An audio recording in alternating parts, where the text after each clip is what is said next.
Want to customize your charging animation on Samsung Galaxy without third-party apps? Here's how. Open the Settings app on your device. Scroll down and go to Modes and Routines.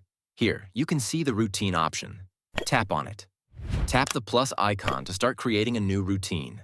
Here you can see the If section. Tap on Add to set a trigger.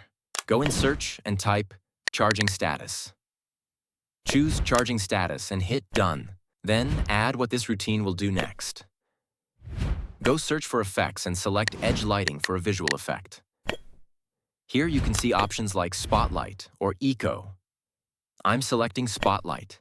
Here you can adjust color or set a transparency and duration. Done and save by tapping on Save. Rename your routine if needed. You can also add up some tag or icon. Press Save again. Finally, plug in your device to see your custom charging animation.